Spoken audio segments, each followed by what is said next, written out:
And we're back on the shivering break. How was that last week's episode? How was that special treat? How about that last week, huh? That was something. Let us know down in the comments if you want to see those guests again. And we have an Instagram now and a TikTok. Shivering break. And a Discord and a Reddit. We're on all platforms. Please engage with us. We are dying to get a mailbag segment. So hopefully then we could start interacting with our fans. I don't know, limited finite amount of fans. But we do it for those, for sure. Hey, my mom watches. That counts for something. Right? I gotta count for something. My mom says I'm cool. She likes my outfits. So what's the fit today, brother? Today's fit, well, it started with a pair of Wallabies, traditional color. Wallabies, you know what I mean? Young Ghostface Killer. Mm-hmm. Raekwon the Chef, let him cook. Yes, sir. Silk pants, everything. Let's go. 505 Dad Wash Levi's. Yes, sir. I've been rocking these pretty consistently. Okay, I mean, last week I think you rocked the Japanese cuff with the 505, correct? Shit, then I'm doing the same right now. And then I got the Levi's pearl button, snap pearl button shirt. Are you a classy broad? Yeah, I'm a classy whore. There's only one way to do it. And what else do I got on? You're rocking the Canadian tuxedo. So yeah, I got the Canadian tuxedo, denim daddy, whatever you guys want to call me. Denim daddy, let's go. Let's go. I heard you have fans in Vancouver. We have fans in Vancouver, actually. Yeah, shout out to the Vancouver fans. I met you guys at Cabo. Engage. Shout out to my boy Nino in Australia. Shout out to Nino in Australia. He's Filipino, right? He's Filipino. Let's go. And then I have the Navy tour jacket on. Well, you had it on. Had it on. You know what I mean? Once you're going to see the outlay of like the up and down shot, you weren't wearing it, so I guess you can't really call it. Yeah. So yeah, well, disregard that. Think about it. Imagine it. And then I had the you had the beanie on. Had the beanie on. Yeah. The nomenclatures. Okay. Oh, that's the brand. No, that's just like gnome core. Okay. What's the brand of that beanie? That looks really nice. I like the texture of it and like the spottedness. Urban Outfitters. Urban Outfitters. Hey, that's the key to success sometimes. Sometimes, You know? It's like Forever 21. Yeah. I'm going to go with the same lines of I was wearing a Tiger Woods hat, but our producer said it looks better without the hat, so got to go with the producer on that one. Rockin' a special edition Fred Perry Italian-made knit cricket sweater. Classic, dark green, dark mid colors. Very wasp. You'll see why I'm wearing like kind of like a tennis or what you call country club swag. I see you on that tennis chic. You know what I mean? We'll get to that later in the pod.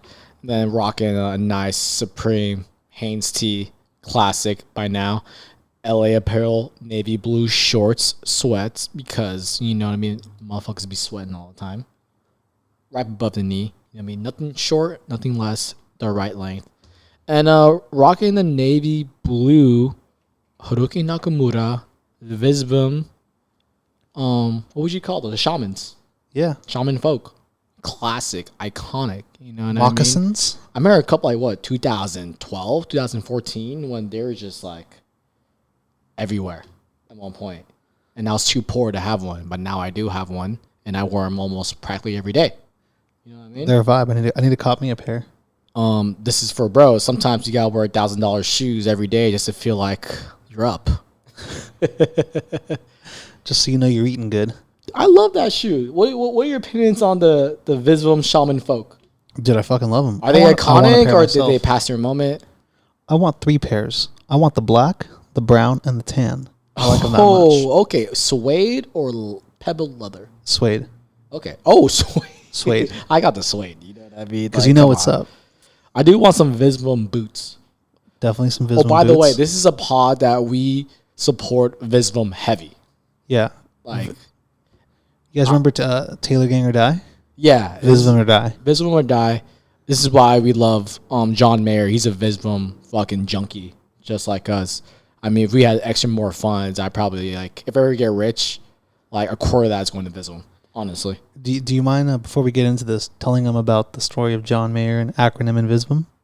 I mean, the story goes, because in a weird way, John Mayer, I don't know the guy, Avi, but he does have an addictive personality. You know what I mean? I think he was on Hodinkee, which is like a watch publication. And then they do like talking watches where he talked to like celebrities or famous people about their watch collection.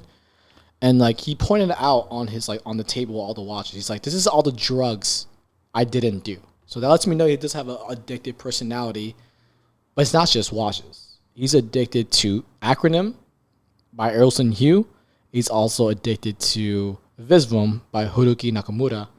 And it comes to a point where he doesn't even look at the season's catalog. He has such a great rapport with the brand where, I don't know, the head stylist or the CD of those companies, they just send him all the packages from the new season. How fly would that be? Just like you show up to the crib and they have boxes there waiting for you. Like, oh, this is season, fall, winter. You don't even look. You just like, you got my address. You got my number. Size. You got my credit card information. Punch it through. I'm not even going to look at it. I love what you do. And you know what? I'm trying to get on that list. Fuck yeah. Well, I'm trying to get on a couple list.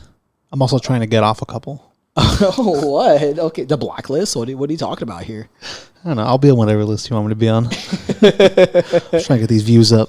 I mean, in my experience, I'd rather be on the list than off. Exactly. It's much more of a smoother transaction. I'd rather get the invitation than not get it at all. I don't know. We gotta have like a photo somewhere of like Hiroki and John Mayer and Errolson Hugh is like GODs. You know what I mean? Sartorial gods in our eyes. I want to eat Japanese barbecue with those three guys. Who's paying? Shit, I'll pay. Run up the tab. Run it up. But speaking of Japanese, Mastermind, Alpha Industries. How do you feel about it? Another Mastermind talk about. I mean, Mastermind. I love it. They're great. For the ones that don't know, Mastermind it's a Japanese streetwear brand. Yeah, one of the stronger ones. You know, I know Haruki Fujiwara is not one of those CDs or consultants for that brand, but I do know that like they have very solid, strong, avant-garde streetwear. You know what I mean? But what's up with the like a lot of collabs coming out from the Japanese like streetwear or fashion scene? I think because people are finally like understanding. Are they privy to this? I think they're getting privy to it now. Yeah. Gatekeep that shit. I mean, I don't know. It's like at the end of the day, it's like, oh, another Japanese brand working with an Americana brand, which it's always a dub in my eyes. And you know what? Can't do wrong, but I'm poor. I can't afford it. But if anyone wants to hit our Patreon, hit my line or the paywall, I'll get me on that. Put your Cash App up on the screen, Yeah, I mean, look what it's a bomber jacket.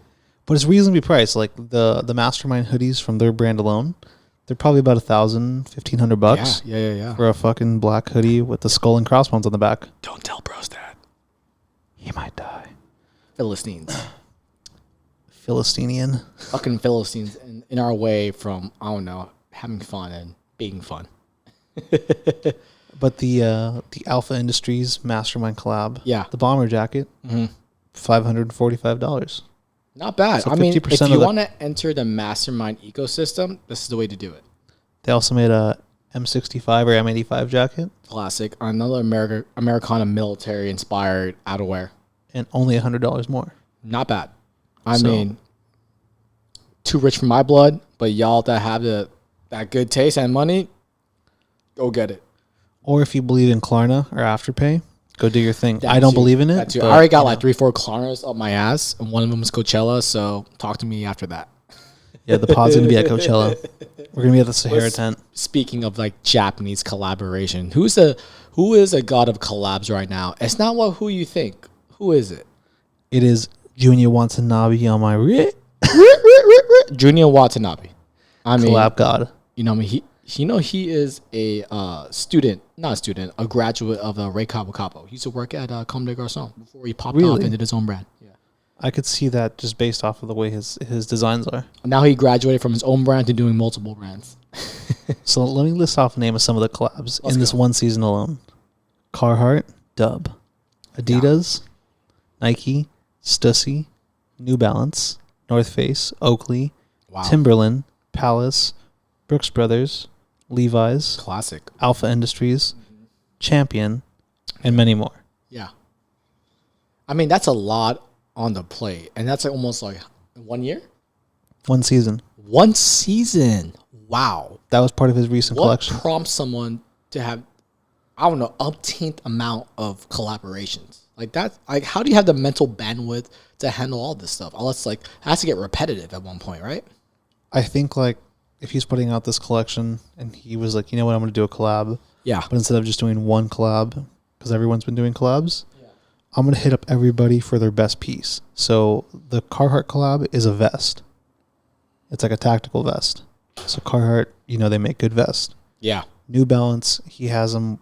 They made a running shoe for him. One of the models they already have. I don't know the number, but I see what you mean. Though, like he's going to these brands and he's going for their statement piece. You know, exactly. Like, hey, listen, the piece that resounds. Like, give me that, and let me work around that. Like the North Face it's a North Face puffer, like the one that we all know and love. Classic. The Oakley, it's a pair of frames or like an accessory. Classic. Timberland, it ain't a 6-inch wheat, but it's 6-inch and it's all black and Classic. Gore-Tex. Brooks Brothers, I'm sure it's some sort of suiting Brooks piece. Brothers is always classic, so it's classic squared. Levi's, Japanese brand with Americana denim. Classic. It's killing it. How do you think they're good, or does he need the money? I think he's good, man. I think he's doing it for sport now. Okay. I mean, good for him. He's probably getting the bag on this. No, 100%. Oh, fuck yeah, he's getting the bag on this thing.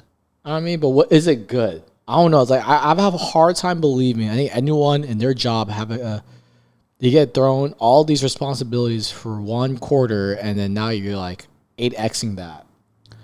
I feel like I don't know. This is just my thoughts or my opinion, but I think something like this was by design and orchestrated by himself or by a team. Oh, okay. Not like we're going to put this on your plate. I see what you mean. It had to be an idea where he's like, okay, I'm going to make all these pieces. Might as well partner up with the best individuals for these statement pieces. Yeah. Levi's, denim, Nike running shoes. You think he's trying to reiterate his name back into the mainstream media and being like, hey, listen, like, I'm still out here and I still make great work and I'm working with great material? I think so, because typically Junior Watanabe is definitely more fashion forward, avant-garde style. Yeah, so your typical.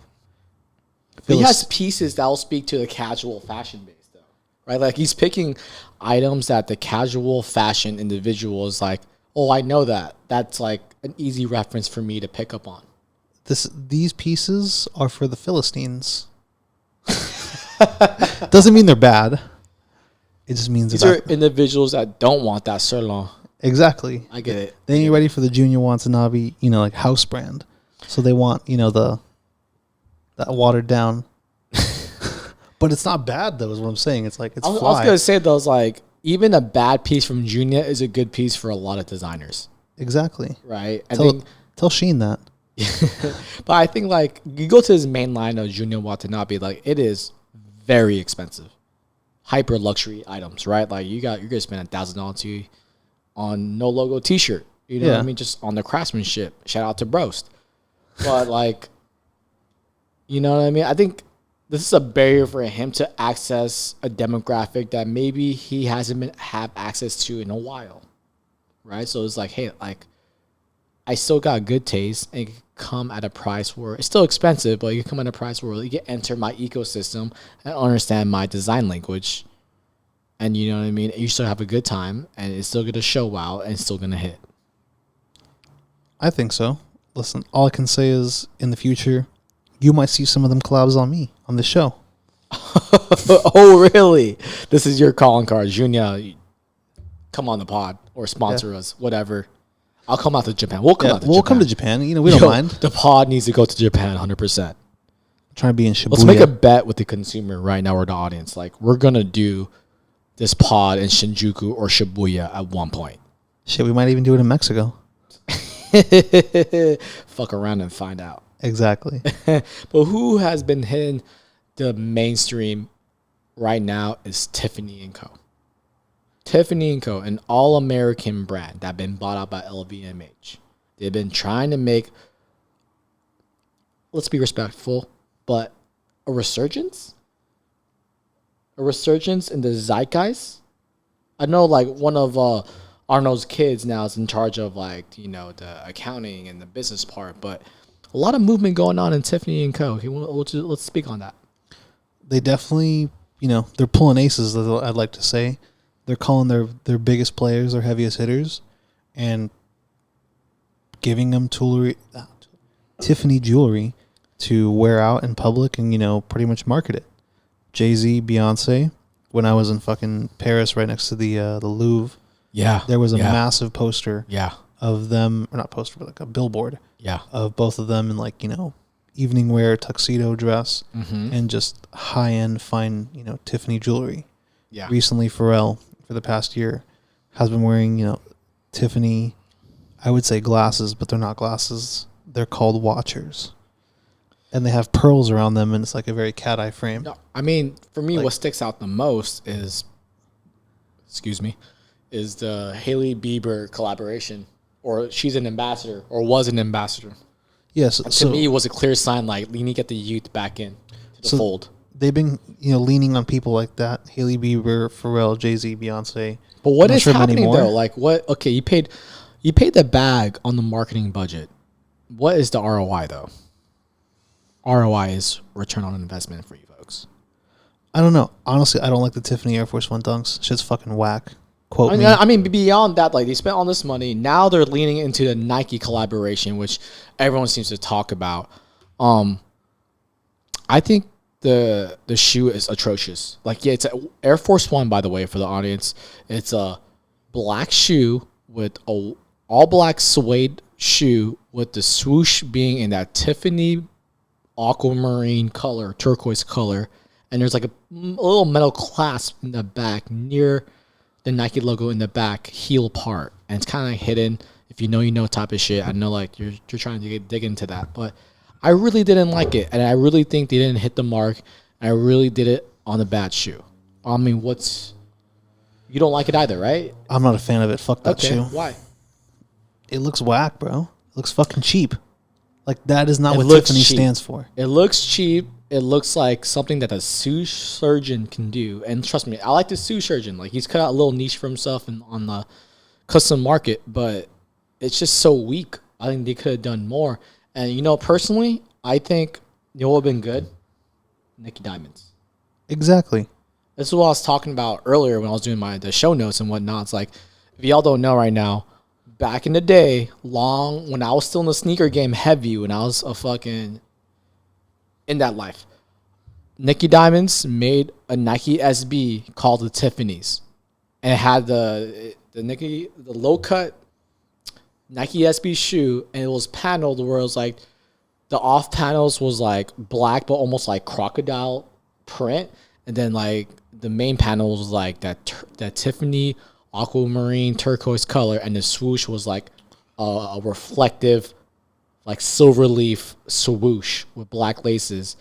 And you know what? I think there was like almost a lawsuit that happened when Tiffany almost sued Nike because like they couldn't call it the Tiffany's, but in the street and out in the people they call it, those are the Tiffany dunks. Exactly. You know what I mean? And it's classic.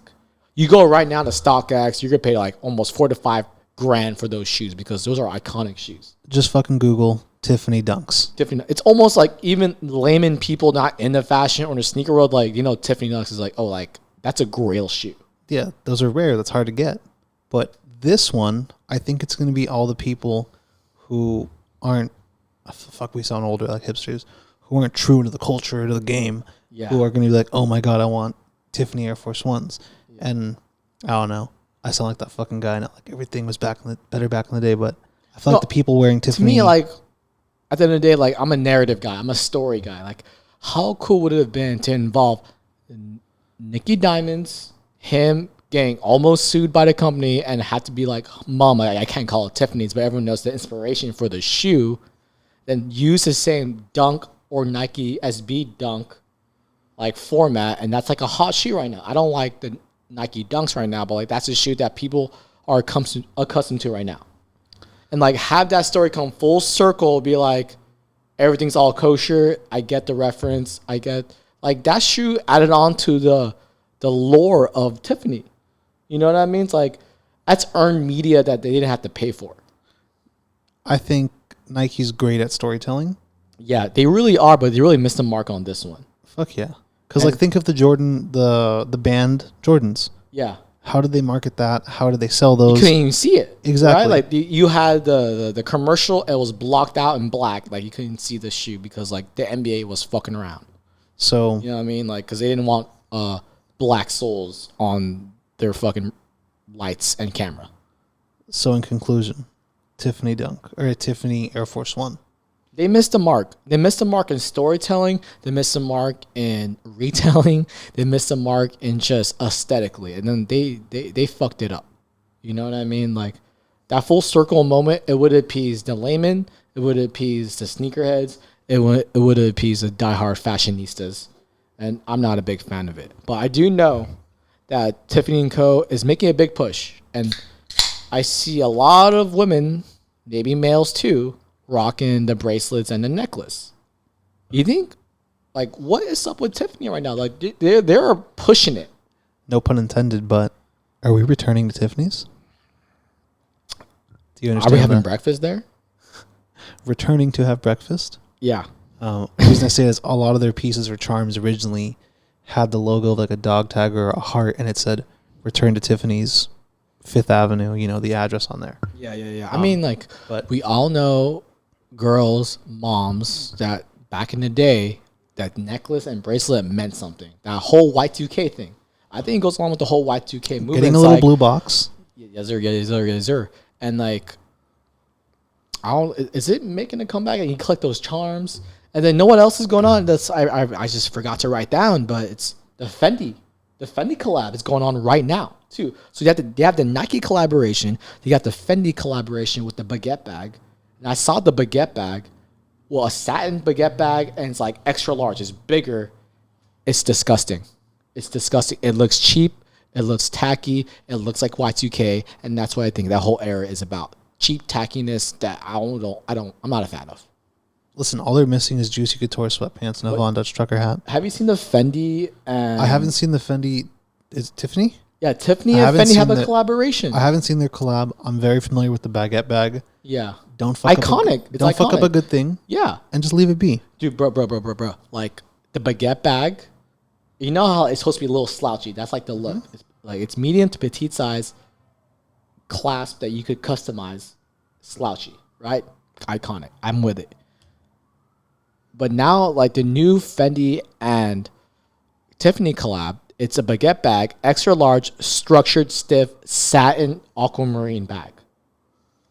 I haven't even seen it, but that doesn't sound appeasing or appealing at all. I mean, I hear what people say. It's like that Miri shit in a way. It's like, it looks ugly, but it's a good, like, okay, I got to resend that back. Because what they say about Amiri is like, oh, shit is stupid, ugly. No one likes Amiri. That's in the clothes. But what do they always say when you see Amiri?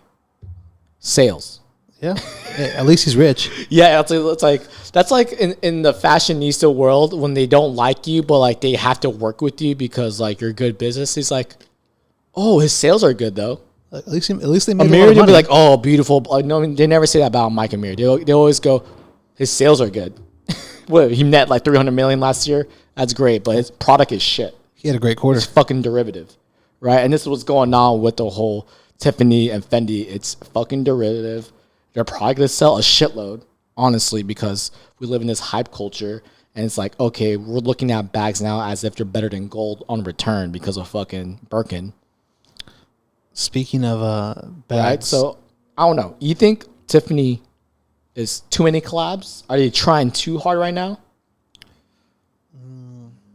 I think they're just throwing shit against the wall and seeing what sticks. This one didn't fucking stick. Tiffany's, you know better. Go make fucking collabs with Patek Philippe. Yeah. Do the right thing. I mean, at the same time, too, you know, the CD for Tiffany stepped down. The woman, right? Yeah. Yeah, I saw that. Yeah. I wonder if that's her way of saying, like, this is bullshit. Yeah, I was thinking the same thing. It's like, is that her act of protest? It's like, hey, listen, this is the direction I did not sign up for, and the bean counters are just like, this is what's gonna make us money. I'm pretty sure they're gonna make fucking a shit ton of money. Probably. But is it good for the brand? What if they're just diluting the brand? So you think it's not good for the brand? I don't know. We'll see. Well, let's see and find out. I don't know. I feel really heated about this because Tiffany is an all-American brand. You know what I mean? Like, if someone said I bought a girl for her wedding or their fiance a Tiffany ring, it used to mean something. Yeah, you just said it right now. Tiffany's an all-American brand. It's currently being owned and operated by a French company. The offspring, a Nepo baby from Francis Arnault. Do you think that this is their perception of what the American culture and consumer is? That's a good point. Because if this is what they think America is about and how America does business, this is what's moving over the there. American consumer. I don't want to say what America is about, but like this is how collabs work. This is what the market says. This is what our demographic is purchasing. So they're just going to go, okay, well, America is over consumerism, and they just want like overindulgence of everything. So let's give them that. Turn up the heat on the collab, and just start pumping them out. Yeah, I see what you mean. It's like everyone has a bite of that streetwear model of release, but I don't think it's gonna work for Tiffany because there's just American heritage brand. I think they do something better than that. I think so. And we are back from our scheduled non-programmed Tiffany & Co. sponsorship. Return to Tiffany's, please. So recently, GQ came out with their cover ads for the season because, spring's coming up. And Derek Jeter and Allen Iverson are on the cover. How do you feel about that? Talking about practice? We talking about practice. Because we sitting here, I'm supposed to be the franchise player, and we're in here talking about practice. I mean, listen, we talking about practice. Not a game. We talking about practice. Is it practice being on the cover of GQ? That's great for Allen Iverson. He hasn't been on the Zeitgeist in a minute. Well, doesn't his the second half of his contract kick in soon? Right. Ain't he about to get money again? Yo, might as well put him on a press How'd run. you know about that? You gets that? You got that? You So know that? allegedly that he had like some type of trust where like half of his funds that he iced out releases in like when he was like 50 or 60, some shit like that, right? Yeah, like 55 or something, like retirement age. You know what I mean? So like homie ran through his first half of his money, got dusted. Now the trust fund that he set up for himself is gonna release and he's gonna be fucking busting. I mean, that's good. I guess he knows himself. He knew like, hey, listen, I'm gonna have a good time. Yeah, I'm gonna struggle, and then we're gonna come back up real strong. He's like, I'm gonna learn from my struggle with inflation. But honestly, with Allen Iverson, when it comes to fashion, he damn near pioneered in American sports, like fashion, self-expression through fashion for an athlete in America. Would you agree? 100%. Who else do you know that was getting their hair braided by their mama on the fucking court? No, he would like bring in like his hairstylist on the plane everywhere you went and pay him like $300-$500 to get him braided up for new games and shit. I thought his mom braided his hair on the court.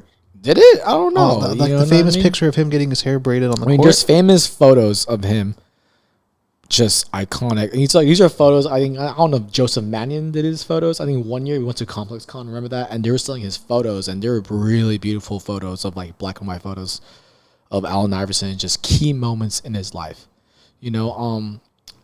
Early 2000s, I think Stern was the commissioner for the NBA, and to rebuke the communication and style and flair and just the swag of Allen Iverson, he's like, you can't dress like that. Like, I guess this is like the G Unit era, early 2000s hip hop, and he's coming more with that more street look, tall tees, silkies, sweats. You know what I mean?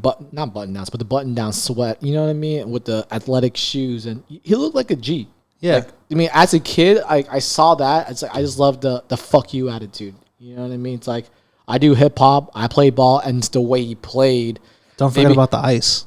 And the ice, the president. You know what I mean? I mean, maybe I may be too Filipino, but like the handles with Allen Iverson was it, bro. Like I grew up. I'm in LA. I'm a Laker fan myself, right? Like, but like you had to respect Allen Iverson, like what he did to that point guard position, and him being only 6 feet and playing like a giant, and like that one year, 2001, when the Lakers played him in the finals, and he did that fucking step over Tyrone Lue. You know what I mean? That Tyrone Lue deserved the step over. But you know what I mean? But like, as a fans, like I love Kobe, but like you wanted to play like Allen Iverson. He just had that swag, like it's me against the world, and he's gonna get that bucket. I mean, do you remember that he crossed over Jordan? Yep. In his rookie season. I know you wanted them shifty handles. You know what I mean? Filipino, that's all we got. That and the layups. Only playing point forever. But he was a point guard. I don't know. Like, this is really personal for me. Like, him having his flowers finally, and with, even if it's like a GQ cover story, I think it's beautiful. Fuck yeah, dude. It's about time they pay their respects and give their flowers to the person that kind of paved the way. Because now look at the NBA currently. Look at the rest of the athletes and the way they're dressing. Some of them fly, some of them not. Hashtag Cam Newton, your shit's whack. No, but you're right though. Like the NBA and the athlete and fashion go hand in hand. Like there won't be no Russell Westbrook or LeBron James Or any of the guys without Allen Iverson. or just sports and mass. Like look at Tom Brown. He outfits Barcelona, FC Barcelona. You know what I mean? That marriage of fashion as a statement, attitude, part of that athlete in their repertoire didn't exist really before Allen Iverson. What about the Olympic team getting sponsored by Ralph? Yeah, but it wouldn't happen without him. Like, you know what I mean? You know what I'm saying? Like, and funny enough, he was on the Athens games or what in 2004, and you know what I mean. And after that, then Ralph took over. But anyway, we digress. Like, but athletes can't really express themselves in the material fashion realm without this guy. You know what I mean? He set the precedent, and he took a lot of heat for it because Stern was not having that. He was like, essentially, you know, NBA is a very big corporate company, multi-billion-dollar company, and it's like, we don't want that gangster, essentially street look. We don't want that urban look. Yeah, for lack of a better word. And we got them, you know, God bless Tim Duncan, a GOAT, one of the greatest players to play the 5 position. He's like, oh, this is the workplace. This is a corporate company. Essentially, you have to respect that, and we have to dress the part. So now you got motherfuckers wearing suits. Well, now they're getting a little wild again. You see James Harden? Yeah. Rocking Marnie and all that shit? Yeah, but I'm talking about like Tim Duncan at that era was like wearing suits when suits were fucking bummy. That was a go-to-court suit. That was like, you know, that's the era where what's it? Last Call, Kanye, his first album. What do you say? So I don't listen to the suits behind the desk no more. You niggas wear suits cause you can't dress no more. You guys can't wear suits because you can't dress no more. And that's Tim Duncan. He didn't know how to dress no more. He still don't know how to dress no more. Well, I mean, look at every NBA player's rookie suit. Bro, I was saying, Steve Harvey. Yo, look at LeBron's suit and Carmelo when they got drafted. They got like 5-10 buttons on their suit. Homie has the tall tee version of a suit. Like, I'd rather them dress like Al. I bet you they want to dress like Allen Iverson, but they were scared. Like, yo, I want the bag, which I don't blame them. That's why their suits look the way they did. Yeah. It's like, hey, this is what white people like, so I'm just going to throw that on and have my little, like, shake on it. But, you know, like, you have to respect that Allen Iverson was himself till the end. Yeah. You know what I mean? It's like, this is what I do. Shit, he's still himself. He never conformed. Which that's why he's the AI, bro. Yeah. The answer. Yes, sir. Yes, sir. Amazing shoes. Amazing, great line of shoes. Iconic. People like to throw on iconic, but he's an iconic guy, iconic swag, iconic shoes. And you know what? The kids need to know about Allen Iverson. Who else in the athlete world would you say is like that swag? That got that swag. Got that swag-oo. I mean, I like the daring and fearlessness, like I said before, like of Westbrook. You know what I mean? You saw that one photo of like Kyle Kuzma with the long ass sweater. It looks dummy. Now, like motherfuckers trying too hard. Yeah, it doesn't look like I said. They're trying to have that iconic moment that like Allen Iverson had. No, stop. Listen, I like how we always say listen, but fucking, are they wearing the clothes or is the clothes wearing them? What do you think? What do y'all think? Yeah, because I know what I think. Sometimes the motherfuckers, it's a fucking lie. The clothes is wearing them. I mean, the only time LeBron's heavy into this, Dwayne Wade's into this, Stoudemire's into this, but like the only time I appreciate LeBron was when he outfitted the Cleveland Crew with all Tom Brown suits, same uniform. We love uniforms on this show. You know this. Listen to our fucking previous episodes. All gray, shrink wrapped, fucking Tom Brown suits. Amazing. That shit looks hard. Why do you think the soccer clubs or the football clubs? FC Barcelona, Tom Brown. Well, even besides them, how when they go up to their games, they're all wearing the same matching suit, same tie, like crest on there. You know what I always respected was the English national team for the World Cup always come in fucking Probably even better, honestly. Fucking Savile Row. Exactly. Suits with the fucking England crest. Turnbull and Asser. You know what I mean? And they're not tacky. Like, they wouldn't have the usual red and white flag with the 3 lions. It would be the same color of their suit. So it's like monochrome. So it'd be black, it'd be navy blue, or it'd be like gray. And it's just like, fucking Savile Row. It's like, the devil's in the details, darling. You know what I mean? But I don't know. I'm like going on a tangent right now, but I remember Tom Brown had a shoot with Lucas Sabat wearing the FC Barcelona outfit at Chateau Marmont. Hey, we'll be there. I mean, we crossed a point in fashion where, like, sometimes the outfitted crew looks way harder, and that's the real fashion show. Exactly. And Lucas Sabat is doing that rendition of the actual utilitarian function of that suit into like a lifestyle edition in Chateau Marmont. I just love that juxtaposition. And for those of you that don't know what Chateau Marmont is, please look it up so you can get informed with us. It's the best place to hang out in LA. Best hotel, best stories. Allegedly 100 episode, if we're still around. We'll be there. We'll be there. But speaking of iconic, like, Allen Iverson looks, Jerry Lorenzo. You know, he's a big athlete. Not a big athlete, but like, he takes a lot from athletic fashion culture. Like, his early seasons take a lot from 90s baseball, 90s basketball. Like, his first shoes were like 80s, 90s basketball look, like the LA Gear Converse, kind of like bootish shoe, athletic shoe. Same way, like you got the New Balance, the 650s and the 550s. Yeah, like kind of like that form of that shoe, the shape of it. And then I remember, like, when he was about to leave Nike, he did a lot of like renditions of the same shots, of the iconic shots of Allen Iverson. And you know what I mean? Like, he had the Fear God ones from Nike. You know what I mean? Everything, like, for the fans, I know, like, Jerry Lorenzo had a collab deal with Nike. I know right now he's with Adidas, but I was showing still, though? my partner here of these photos. Like, come on, look at these photos. Like, so there's one with him, like, getting his braids done, like Allen Iverson. One wearing his pants, where it's like it's all opened up except the last one, so there's air in the pants. Wearing the answers. What do they call it? The rip away pants. The rip away pants. Wearing the headband with the braids, and he's, you know, taking answers from the media. This is my favorite shot, personally. You know what I mean? Fucking practice. Practice? Yo, in this photo, Allen Iverson's wearing a President and a Rockaware fucking cutoff. Like, that's childhood for me. Like, Rockaware, bro. And how much jewelry on? Enough to where, you know, your eyes are squinting a little bit.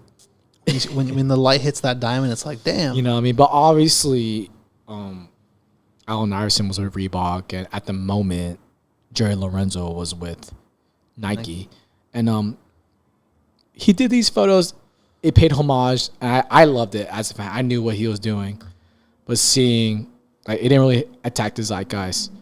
But how do you feel about his transition to Adidas, I guess, Jerry Lorenzo? Like, is he going to bring that same energy to Adidas? I hope so. Yeah. Weren't they going to give him his own line or his own brand? He have his own, like, sportswear athleisure line with Adidas. But it's so weird because Adidas recently came out with a sportswear athleisure line, and Jenna Ortega. Yep. You a fan? She's cool. I haven't seen the new episode yet, or the new show, but yeah. I know she's popping right now. Wednesday, yeah. As a Hispanic, how do you feel? Big ups. Big ups to Jenna Ortega. Come on the pod. Big ups. But you think they're duffing Jerry Lorenzo? Like, he signed that deal with Adidas at 2020. It's 2023, top of 2023, and nothing has come to fruition. Why is that? What if it's like one of the situations in sports where they buy your contract and just keep you on the bench? Oh, just have you on the roster so no one else can take you? That's a very shrewd decision by Adidas, no? I think so. Because, like, I guess not to get too deep into it, but we all know Kanye was with Adidas, and we all know the shit that you know, that happened with that. Jerry Lorenzo was one of Kanye's boys. He's part of his team, or at one point was. I mean, so I wonder if they're... Jerry went on record, either it was Twitter or Instagram. He pulled it because, you know, Kanye's a very controversial figure. He's like, Adidas ain't nothing without Ye.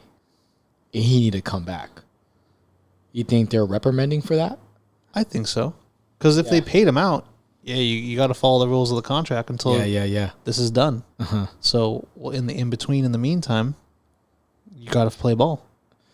I don't know. I think they gave him that slap on the wrist. Yeah, I think something has to come in. Like, how can you sign a contract and nothing is produced besides fucking photos of alleged things that happening, and nothing's going on almost in 3 years? That's wild, right? Yeah, and Adidas being Adidas, I'm sure they have a great legal counsel. They know how to structure their contracts. There's probably performance. After a whole like EA situations, like there's probably performance clauses in there saying that if this doesn't happen by this date and time, they can pull the contract or pay you less, or it's a sliding scale of the amount of revenue share equities, however they want to structure it. I don't know. Like, I know like a lot of brands don't want to put any like religious denomination, but you know, Jerry Lorenzo is a very religious person. He's a very Christian person, right? So they put fear of God, and Nike gave him the carte blanche to use God, and I don't know if that has to play into it. And then, you know, Ye is Christian, and he has pushing more of that motion in there. Personally, I don't think they're gonna dead that contract.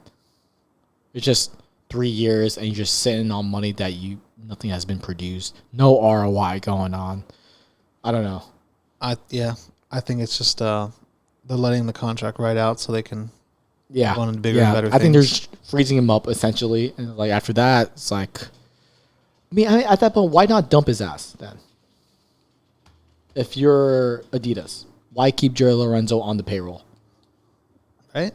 Yeah, because like he can move. Like, he can move numbers. You know what I mean? He knows how to make designs for the greater audience. I know everyone has an essential line. I don't agree with it. I fucking hate it. But that makes money. Mike and Miri, that makes money at least. Like, it's trash, but it makes money. Like Armani Exchange. It makes money, right? Why don't Adidas want to make money? They're still a mega corporation. It's about the bottom line. And I don't know why they don't let this motherfucker produce. Let him cook. Let him cook. Hey, listen, like, there's a line of Vietnamese and Filipinos that will buy his shit. Like, they already bought all the fucking essentials. They already got down to their local fucking Tilly's. They got the essentials and PacSun. And let this guy move on to the Adidas phase and let him fucking do that shit. And there's a fan base that will follow him everywhere he goes. No one's buying the main line? I mean, like, we are, but, like, not, like, they, as in, like, 99% of people. Don't let they fool you. I don't respect essentials. I don't know. That's a controversial statement. Fuck essentials. If you were essentials, that speaks on who you are. Hey, you probably have a great personality. That's a fucking clip right there. I don't know. But I don't know, Jerry. I mean, but speaking of like athletes in fashion, like, it's always going to be some type of now a gel because of like Allen Iverson and Adidas. I think they're dropping the ball and not utilizing Jerry Lorenzo to the best of his ability. But I did read up on a Hypebeast article on the influence of tennis and style of tennis. Can you speak on that? Tennis chic is back. Is it back or has it ever left? I don't know. You tell me. I feel like it really never left. It's more of like a subculture thing, or like you got to know what's up to even like have the ideas of, okay, how do I dress for tennis? Or have some sort of idea about it. Yeah. But classic, you can never go wrong with the Lacoste polo. Yeah, I mean, Hypebeast came out with like looks of Bjorn Borg and especially Andre Agassi with Nike. Stan Smith, come on. John McEnroe and Rod Laver. Like, Rod Laver and Stan Smith, one of the best Adidas shoes all time. Would you agree? 100%. I own both pairs. Yeah, I mean, I even have the vintage Rod Lavers. With like, it looks a little aged. No, it actually looks it's a very slim silhouette, and the body is mesh. Mm-hmm. The toe is leather. I had Rod Lavers when I was a kid, and like when I got it, when they were making it, it was still like a bulky shoe. So the vintage one, like the one that he actually played in, is a very narrow shoe, somewhat like a Samba. Yeah. And the body. Same with the Stan Smith too. Yeah. Like when you get like the actual retro of that shit, it's very a narrow shoe, and like the leather, it's a little more like softer. You know? Yeah.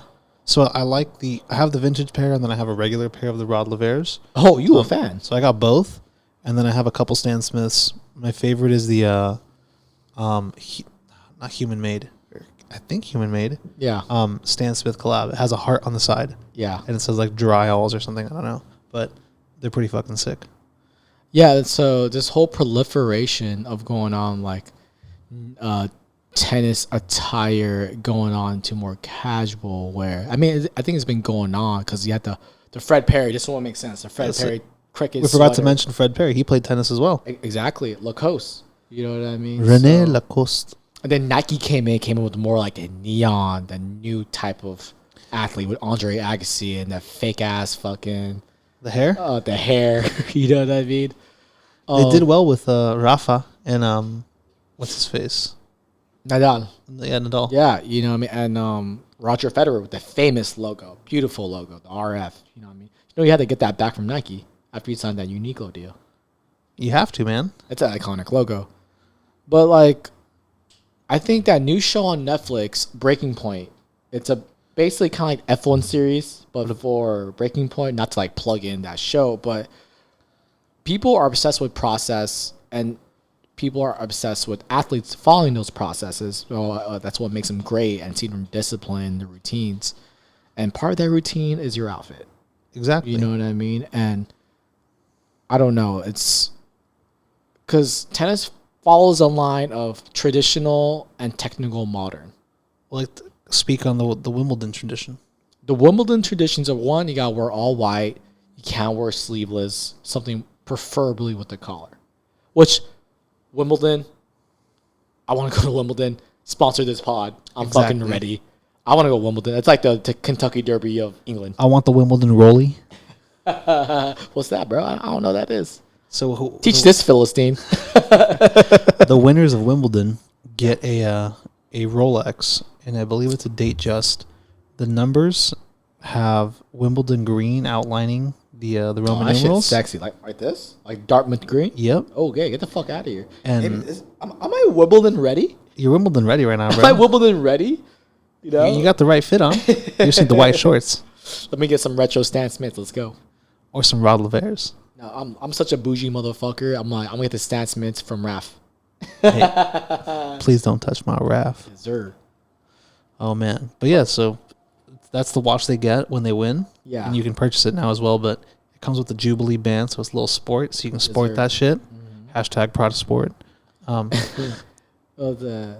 it like the Tia Rosa, whatever line? You know what I mean? Lena Rosa. Lena Rosa. Yo, yeah. I got some homies. If you see this, yo are the Lena Rosa boys. You guys are ripped out in Prada. I fuck with y'all heavy. You know who you are. The Nameless. I think going back on like why is tennis having this moment where it's reaching the en masse mainstream? It's because it's an outfit that you could jump into very easily. It's super polo, low, it's shorts, it's sporty shoes with socks. low barrier to entry. Yeah. And as soon as the weather gets appropriate, you could wear that shit out to the beach. I mean, we live in Southern California, specifically in Los Angeles, and you can wear that all year round. Yeah.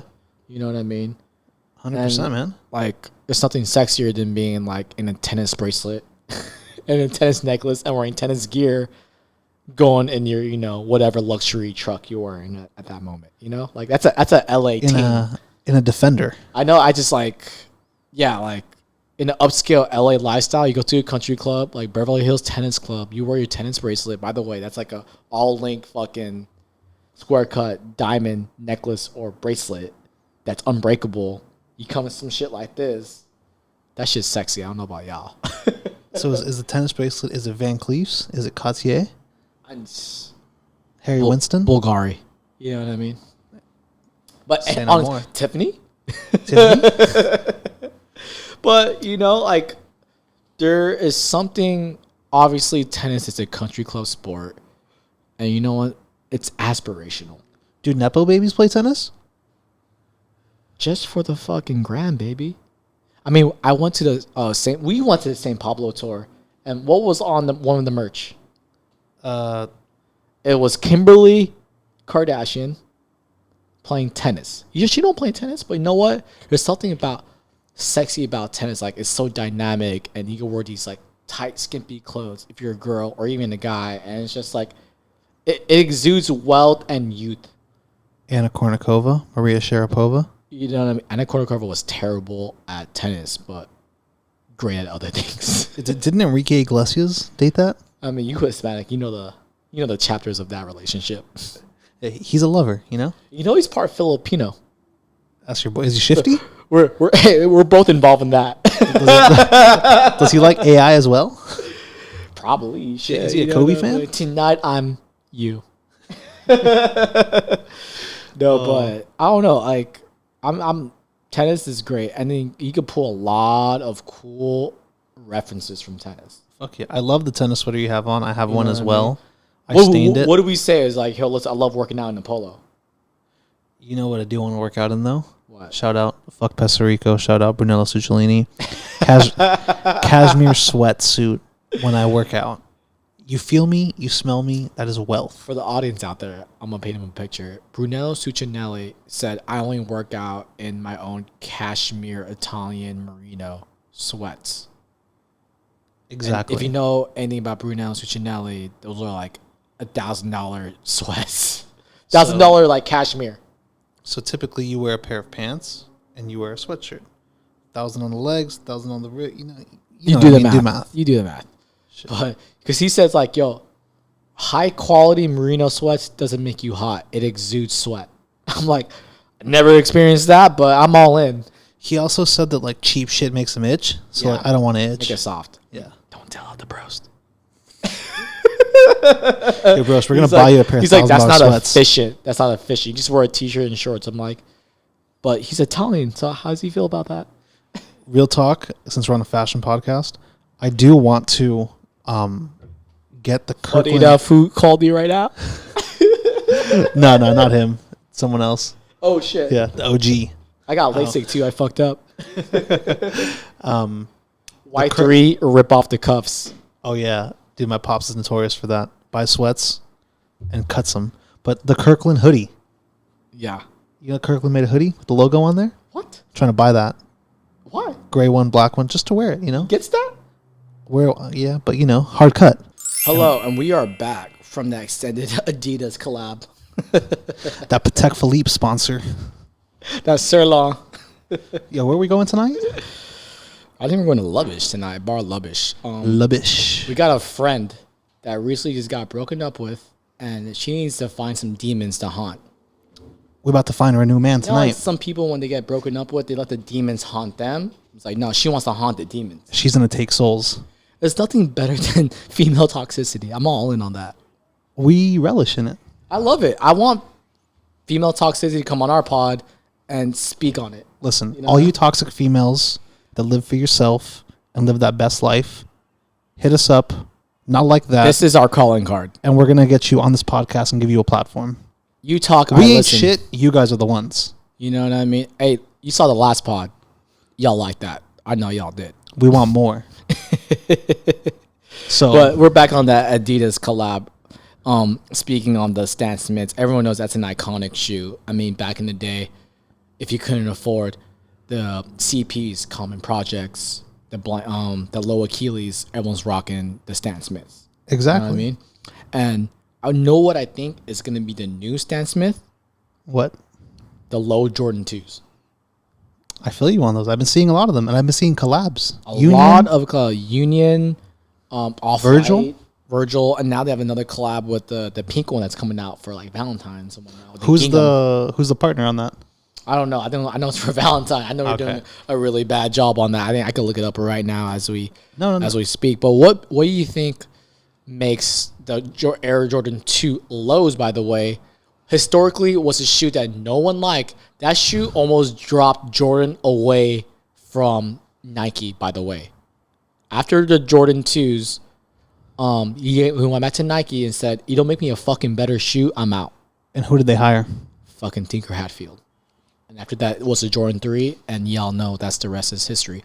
But honestly, Jordan 2 is a historic shoe because it's the first time that we saw an athletic shoe be melded with a luxury format because they actually made the original shoe line in Italy. Really? Tumbled leather and lizard skin from Italy. That's the original line. So if y'all have the original one from the 80s, that's an art piece. I kind of want to buy a pair of dead stock Jordan 2s. From the 80s? Shit. How many bands you got? Enough. They call me Band Man. Rubber band, man. Until that rubber band snaps. No, but like, I had a pair of the QF quarterfinals Air Jordan 2s. I sold those. You had the highs, right? The regular one. Yeah. Okay. But, and I was like, it was okay. I just got it because like I love the story. I love the history. And I thought like it was kind of like an underrated shoe, but I never would be like, oh, this is a shoe that like, it's an investment piece. Like sneakerheads don't give a fuck. But I've been seeing a lot of the Air Jordan 2 lows, and it looks as very much like, it's not like the Stan Smiths or CPs where it's like, it's a blank canvas shoe, and that's what you relish on. It's just like over time and the patina and the history that you build with it and the memories. But it is very much a clean line. I think what kills people is like that top part where it swooshes up and then it straps back. They cut that out, and it's just now it's just a straight, clean, streamlined shoe and very simple paneling. Low key reminds me of a fucking nurse's shoe. In a bad or good way? In a bad way. In a bad way. But now that I'm like buying the hype around it. So you like the hype or do you like the shoe? I kind of like the story more. This is why you have to sell your why, people. Tiffany's. What is your why? No, but I like it. I mean, there's a lot of clean paneling on the shoe, and I think you're giving a second life to a shoe that really didn't get any life in the first place. It literally almost brought down the Jordan brand. That's the story in itself.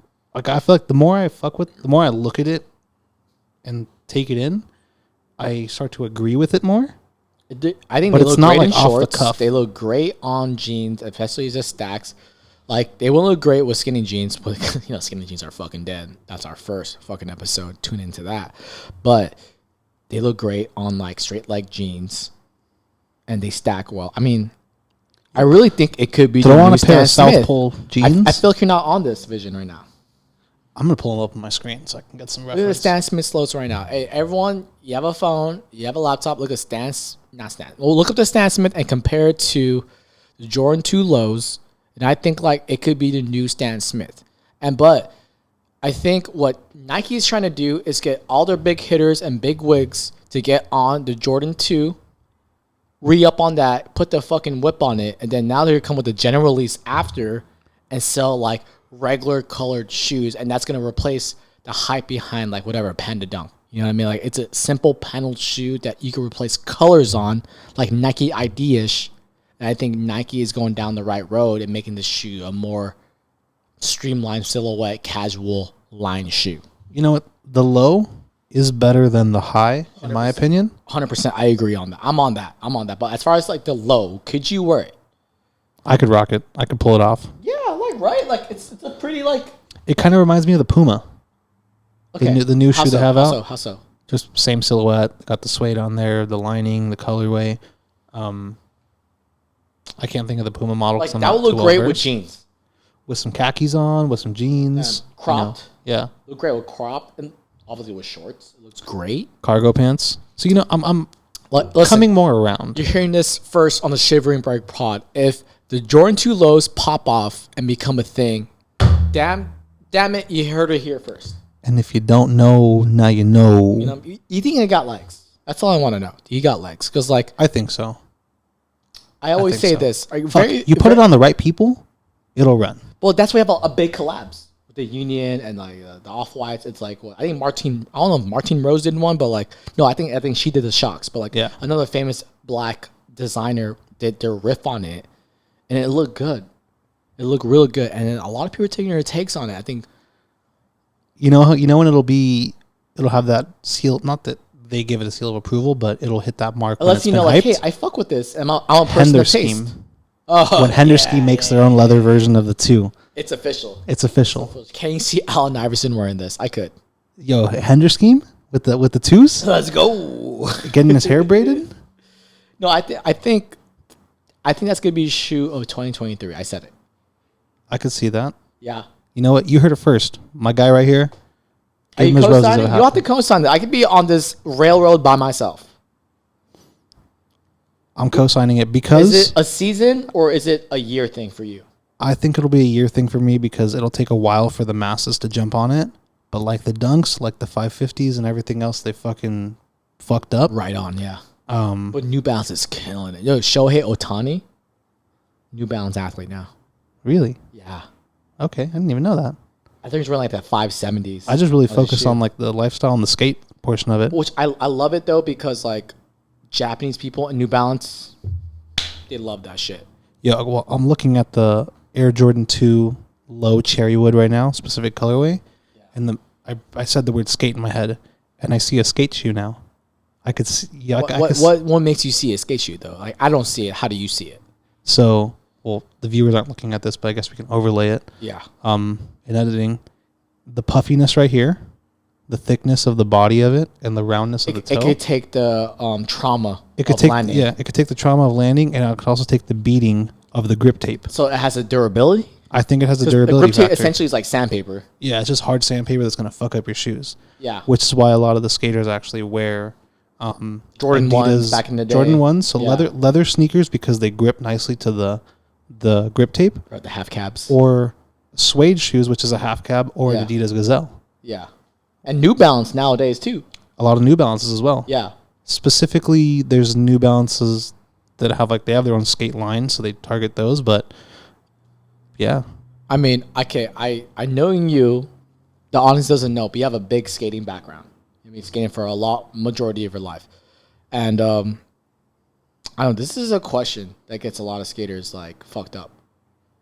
Nike's input in skate culture. What do you think? I fuck with it. Was it better or for worse? Because a lot of people's like, you're impeding on what we do. I think I'm behind it. I'm sure you heard this rhetoric before, right? I'm not going to bullshit anybody. No, I haven't heard of it, but I understand where you're going with it because a lot of people like Nike. It's like a like, sellout. What are you doing? Yeah. And they're throwing big contracts like remember P-Rod and Eric Costin, Nyjah. You know what I mean? And it's just like, what have they done for the culture? Dude, one of the biggest, highest selling shoes in volume, Stefan Janowski's. Everybody has a fucking pair of Janowski's. Even how many golfers, people do we golf even with? Golfers, yeah. Have the Janowski golf shoes. And skaters and golfing, we're gonna do another pod on that. But like, yeah, we'll finish you guys off here with some good skate shit. You know what I mean? So we're gonna finish here on the skate stuff. And my boy here's a skater, so I'm more of a student. He's more of like the master at this moment. But why do you think? Like to me, as an outsider, skating has always been cool. Like it goes through ebbs and flows of the mainstream and en masse to be on like the skate culture, skate attire, skater clothing. I mean, we see with Lucien, we did that thing with Virgil and Louis Vuitton, made that skating shoe. Like to me, it's like, oh, you Louis Vuitton up an Osiris shoe or Etnies. Exactly. You know what I mean? And but to me, skating is always a subculture. Like it's never like it goes up and down. Like I said, like it's the mainstream, but it always stays as a subculture to me. And in a way, like it being a subculture, it's always kind of cool. What makes skating that like, forever perennial youth culture subculture? A couple things. I think from the outside looking in, it has that cool factor of fuck you, I do what I want. It Anti-establishment? Anti-establishment, individuality of where there's a list of tricks that you can do, but every single person does them a different way. Yeah. It has their own style on how they skate. There's like, I'm sure over the course of us like hanging out, you've seen whatever skate videos I put on. And like back in the day, just to reference the early on Supreme people in the 90s or the DGK or the late 90s, early 2000s kind of hip hop skating vibe. Yeah. Zoo York vibe. All their skating was super, very loose and it wasn't aggressive. It was more technical and it had a very laid back, chill vibe to it. That's like, fuck, how do you make those tricks look so easy and effortlessly? And then fast forward to nowadays where the skaters are wearing the Dickies work pants, Carhartt pants, hoodies with the Carhartt vest and Converse on. Specifically nowadays they have a suede Converse that was made by a guy named Milton Martinez. And that guy is one of the most aggressive skaters. Bombing hills, taking terrains that you probably shouldn't take, just fucked up ass, streets, and going down there, no pun intended, but he's thrashing it. Yeah, I mean, speaking on that, there's a whole culture. I mean, I went to school up in the Bay Area, And I just know being up there, San Francisco is like the mecca. Like what basketball, New York, and what basketball is like basketball mecca. When you go to San Francisco, that's skating mecca. You go to the Embarcadero, and like people travel the whole world to go there and skate Embarcaderos. Can you like speak on that and like the whole swag and like Bay Area, what it means to skate culture? Dude, I have to give those. I tip my hat to them specifically. Bombing hills, bro. Because if you don't know San Francisco, or at least if you've seen it online, the terrain is insane. There's so many hills. It's super hilly city. So these guys, just when you first learn how to skate, they're learning how to go down these hills, and they're not just going up it too, up it as well. And when they go up, they're holding on to cars, and the cars are towing them up. Yeah, half the time without the car even knowing. And so they're having to learn how to go down these hills, up these hills. On top of that, they're not just cruising it with a longboard. They're using regular skateboards, and they're doing tricks down these hills. But these guys are rocking cargo pants. They're rocking Supreme. They're rocking Stussy. So durability is very much in factor. Like 100%. It's swag, but functionality is definitely in the forefront. I think it's, well, whether they know it or not, it's function first because all the clothes they're using is super durable, and they want it to last through all the spills they take, all the times they crash. Yeah. But they're also going to make it look fly, because the big baggy pants recently, that came from the skaters. Yeah. They brought it back from wearing the Dickies, work and usually pants. They cuff it up a little shorter because they want to get in the way of their skating. Exactly. They'll cuff it up, and, that kind of transitions into regular day-to-day life. But the amount of shoes that these guys wear, whether it's Jordan 1s, Adidas, Nikes, New Balances, or even the individual skate brands that we've seen them wear. Yeah. It's just fly. It's a vibe. You can see like the low Jordan 2 like creeping into the whole skating. 100%. I could see that shoe coming in. I don't think everybody will start rocking it that way, but the people that know what's up will put it in their rotation. And then we'll see it on Instagram clips, on TikToks. We'll see it on what's amazing? lookbooks. Like a lot of before skate shoes was skate shoes, right? Let's say like mid-90s. Like a lot of them used to wear like basketball shoes because that's the only shoe that would support their ankle or legs or knees. It had the athletic caution for them to actually feel aggressive enough to pull off maneuvers. Exactly. Like, in the 80s, it was all about vert. Yep. Vert is like the big half pipe, the air swimming action. pools. You know what I mean? So like they needed shoes, and like there's no skate shoe. There was no Vans SB. wasn't around yet. I mean, Vans was around, but they weren't making the half cap wasn't around yet. Like they weren't tailoring the needs of. We wouldn't like they didn't consider them athletes then. We would consider them athletes now, but back then it was just like what Vans authentic, like no support. Speaking on that specifically, do you know how the half cab was invented? What? So it was the high top skate high Vans that they had Steve Caballero wearing. Old schools. Exactly. He used to chop them down, right? He would cut them in half because it was too high for him. He used to chop them down and dude, like the exterior they used to copy like put a fucking duct tape on it so it's like comfy and it doesn't break off. Wouldn't fray and it would pad around. Yeah.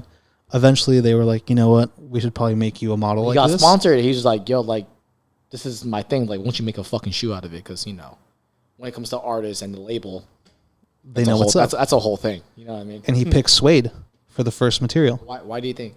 It's a grip to the grip. It's a grip, but also like an aesthetic thing too. Well, yeah. Because like we see suede, what's the first thing? Oh, fucking luxury. Like, exactly. That's nice. You know what I mean? Like that's lux. You look at suede, it's like damn, because like suede takes a minute to take care of. You know what suede reminds me of? What's up? That's sirloin. Suede. If you're wearing suede, someone else like you getting that sirloin. Exactly. You getting that sirloin. But it's like it has a functional and form factor. In no way, like skaters are like kind of like architects or just like or mechanical engineers or engineers en masse. Like form and function has to meet each other because what's it? Chad Muska always talks about the kit. The kit. Gotta have to like you can have the function, but you don't have the kit. Motherfuckers won't talk about you. Muska was one of my favorite skaters, bro. You know what I mean? He had the fit. He also had the Cadillac. Yeah, bro, the one glove. Like Mike. Okay, so there's these videos, and then like skaters come out with these videos, but everyone has their part. And everyone has a part. And I'm not even a big skate guy, but every time Supreme comes out with a part video, it's just, I don't know. That shit is just modern art to me. Yeah. It's that. They put out some of the best skate videos, and even if you don't like skateboarding, watch them, and it's somewhat they're so enjoyable to watch. It's really beautiful to watch these guys be aggressive and graceful at the same time, and then each time you have your part, you pick your song. Yeah. You know what I mean? So like in a way, it's like Tailored to you. You got to be individual, but part of a whole ensemble at the same time. And that's kind of like what skating is. Like you're an individual, but you have to fit in almost in a community. You're getting to be an individual, but you also get to compete with your friends, your peers. coworkers, your peers on who had the best part. And you know what's even crazier? Like, and if you don't have your individuality, they don't fuck with you. Exactly. You know, that's what I love. You see a lot of people bite each other nowadays, but like, and that's a term from the, like, when I was growing up as a kid, it's like, oh, you don't bite motherfuckers. And that's from the skating community. Like, you don't bite moves, you don't bite kids. Yeah. Like, that's a no-no. And like, even till this day, they don't fuck with that. It's like, hey, listen, like, that dude did that like 2 weeks ago. Get the fuck out of here. Yeah, because you know, if it's whoever did it first and then everyone else is following. Like, prime example, the 900 with Tony Hawk, you know? He was the one that made that pop. Obviously, more people Or just tried moves on the street, too. It's like, Yeah. oh, you did that fakie with the slide. Like, no. Well, Like, I'm just using him as an example. It's like the most famous, well known. wise, you crossover. Yeah. But even with like for example, the El Toro stairs in Irvine, that's like one of the most famous ones that people try to go down. Or like here on Sunset, the car wash that has the big pyramid. Yeah, on Sunset. Milton Martinez, they have Thrasher has a thing called My War, and it's these people going to specific spots and showing you the progression of the first time they tried it versus when they landed it and got the actual thing on clip. But so I know this might be a very esoteric question, but when I think skating culture, I think youth culture, and youth culture always translates to cool culture. Why? I think because they're going against the grain, which is like the status quo, and they're doing themselves, which allows that person to have that individuality and like expression of who they are. So then it inspires you, it inspires me and everybody else to see like, fuck, Chad Muska's being Chad Muska, or that person is being them, which inspires me to be the best. Who's big now? Like Nikel Smith is really big right now. Fuck, I wish I knew more. Every year, Thrasher used to come out, or still does, probably the skater of the year. Fuck, what? Well, I know the CD or the chief editor in chief. I just lost his name. Tyshawn. Tyshawn just won skater of the year this year. I got the last, like, was it not Cherry Supreme, but the last Supreme part skate video, and Tyshawn Jones was the feature. And I think Chad Muska even said, like, that's the guy right now. You know what I mean? And I remember he was at the Embarcadero doing, like, crazy amount of steps, wearing all white. Exactly. With the Adidas shoes, the new ones. White hat, white shirt, and white overalls, with white shoes. And he just says, like, yo, I'm so nice, I'm going to keep it clean. And I guess, I don't know much. I'm fucking a dunce in this community. But if you wear all white and keep that shit clean, that means something. Oh, 100%. It means you ain't falling. You ain't falling. You're clean as hell. Your lines are clean. Your takes are clean. You clean. You're just not dusty whatsoever. As they say, it's all bolts every time. You know what I mean? My guy right here is like, yo, Sunday Coachella, Frank Ocean, all white. We staying clean. All bolts every time. Actually, we got the whole gang here, and he was just like, it's like, we were in all white. We're like, yeah. He's like, nah, we're in all white for Frank. Shut your fucking mouth. I already have the white 501 Levi's. Linen? Oh, Levi's. Okay. And the white chore jacket. Okay. I think I'm going to go suede shoes. Although we go to the end of the road, yo, I still can't let it go. It's Frank Ocean out here. Oh, I don't know where we went with this, but I think we're going off the rails. I think we're finishing this one. Hey, you have a skater friend, hug him, because that's a hard life. Oh, fuck yeah. You know, if you're still trying to cut their teeth, like, give them a hug. Dude, I would say skating prepares you, to finish off on this, I would say skating prepares you for many things in life, because you fail until you finally get it. No one's there to cheer for you. You're the only one that feels like you won a parade. So it's that process of eating shit, and getting up that 10th, 11th time so you can land it on the 12th. And I would say that has carried over into my personal life or into my business life, where I'm like, I get told no, or, you know, something doesn't go my way, and I'm like, yeah, well, fuck, like, let's send it again, see what happens. That's really beautiful, man. And like, if you fuck up in the skate world, you break a bone, or, you know, you get injured. In the real world, it's just more emotional. But like, if you can start that at a young age, just keep sending it. You know, I mean, on that note, in this show on Netflix, not to plug it in, but Seinfeld on comedians and cars and coffee. I think he has the one with Chris Rock. He says, every time I see a skater, I know they're going to be okay. They're going to make it in this life.